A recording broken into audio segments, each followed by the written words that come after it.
All right, boys. Welcome. The wonderful world of Artifact. Did they get rid of all my cards? No, they got rid of all the cards. No. Oh, I miss having all of them. Oh, Gaben. Oh. Do you guys want to see a draft or do you want to see constructed? What would you prefer to see first? Let me answer that question. We're gonna play it. We're gonna do a draft to start. Hold on. I gotta pay Gabe real quick. Gabe and Clap. God damn it. No code Tempo for 30% off, man. Alright, let's do this. Are you sure you want to use 2 tickets and 5 packs enter the gauntlet? Sure. So we're going to be keeping the cards that we draft. Let's start by jumping into a draft.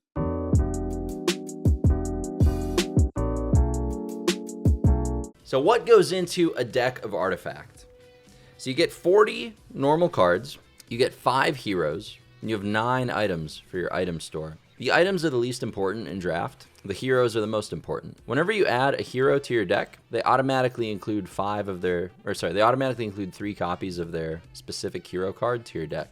So this Verdant Refuge, if I pick this hero as one of the heroes I'll play with, 3 Verdant Refuges are going to be in my deck.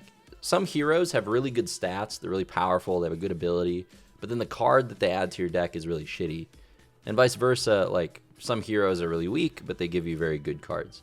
So blue usually has the weakest creatures, but the best hero cards, or the weakest heroes, the best hero cards. Green is like kind of in the middle. Red has the best creatures, or the best heroes, the weakest hero cards. You start the game with 3 mana. You can use 3 mana in each of your lanes. So if a card that costs 3 is basically a turn 1 play.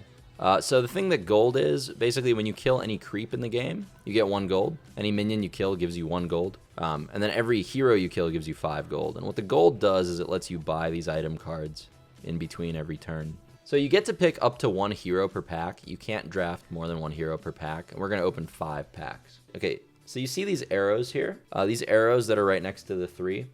That means you can play it in any lane. So if we're currently on lane 1, I can play this card targeting lane 2 or 3 if I want. Whereas if I have Selfish Cleric, I can only play it in the active lane right now. So this is really flexible. Giving 3 health to everything, it blows out combat math. And they're permanent fucking buffs. Like you permanently buff your heroes and all your creeps for 3.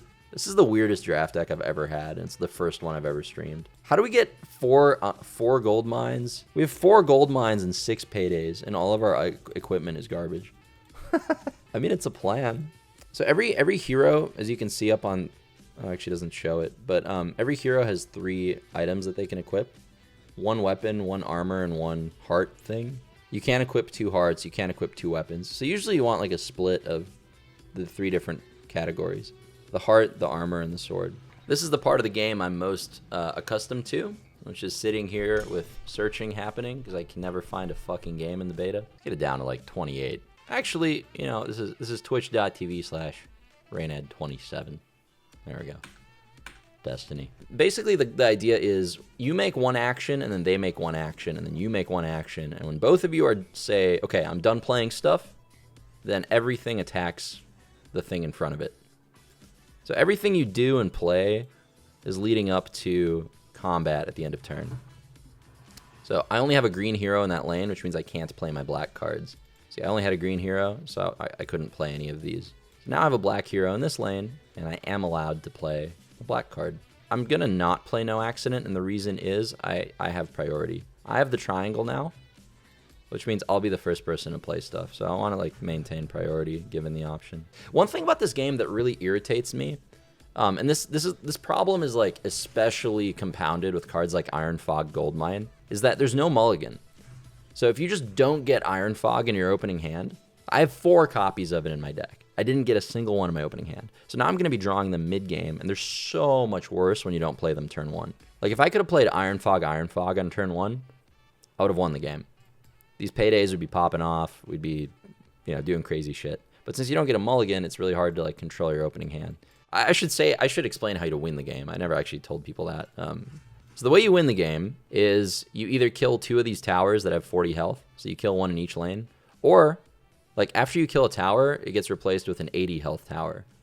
So you either have to kill 2 of the 40 health ones, or you kill 1 tower twice. So you have to kill the 40 one, and then you kill the one with 80 health after. So what most people do is after they're going to lose a lane too hard, they just ignore it, and they focus all the resources on the other 2 lanes, and they try to race the opponent. But what I've found works best is to try to have control of all 3 lanes as long as you can, because if you're forced to abandon a lane sooner, like basically the sooner you're forced to abandon a lane, the more behind you are, is kind of how I feel about it. So the secret shop is kind of stupid since it's RNG.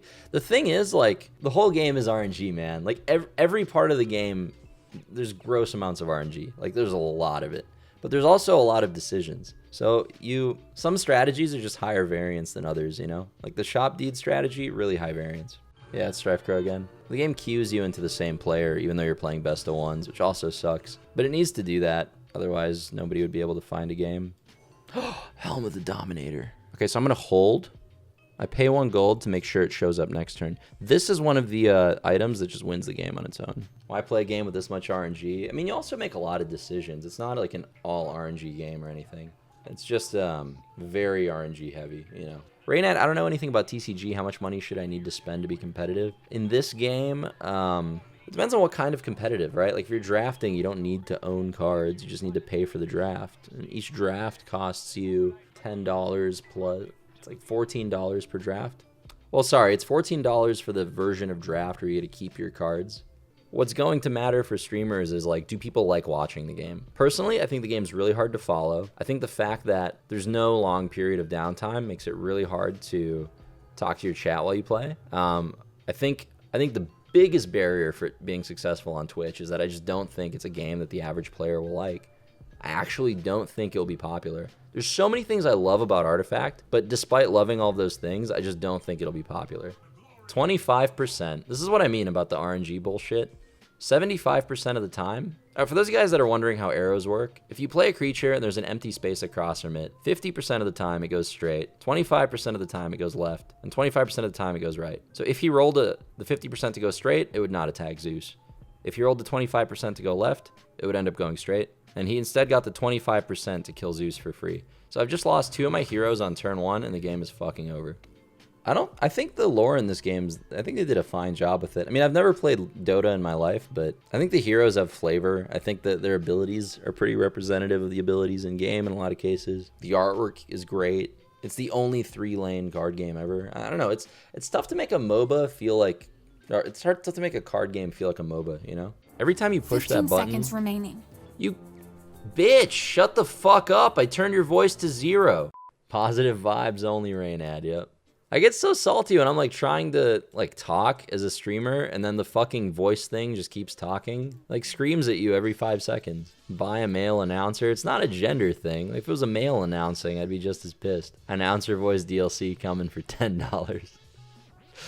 Oh, fuck. When I play this game, it's super hard to look at chat and be a streamer. Because you get priority every 5 seconds, and then Buffy the Vampire Slayer fucking yells at you. 15 seconds! 5 seconds! You know, it's stressful. What is initiative? That's a great question. So basically in Artifact, each player gets to do one thing, and then the other guy gets to do one thing. And then after he does his thing, you get to do your thing. Initiative basically means like, who is the first person that gets to do something in a lane? Right now, I don't have initiative. I'm second. See, I played a thing, and then he chose to do nothing. Since he chose to do nothing, he has initiative. Once again, I did a thing, he did nothing. So basically, I'm the one that has the final say, saying, okay, now we attack. And since I said, okay, we're done playing stuff, he gets to make the first move now. And since he gets to make the first move, he can play a card that, like, kills one of my minions, and then I'm missing a color for the turn, you know? The only fair card game in the world. You know, a lot of people say that, but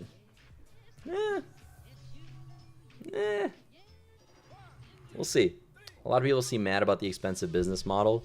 I think they're only paying attention to the upfront cost, which makes sense. That's like the immediate concern for most people. They're not thinking about the fact that they can get their money out of the game. I think as a business, having an open economy is like a really dangerous thing to have in your card game. Oh wait, I'm playing against Muzzy. I didn't even notice the username. Damn, dude. We won a game, boys. We got there. I think we won. Hey, it's Strife Crow again. It's the 3rd time I've queued into him. He's still playing this. He's just trying to farm me, man. He's Q sniping. He's just waiting to get Reynad. Yeah, Thunderhide definitely, or Horn of the Alpha definitely beat me single-handedly there. I was winning like the whole game, and then he played the 25 cost item that wins the game on its own. You know what, guys? You know what? I think that's enough artifact for today.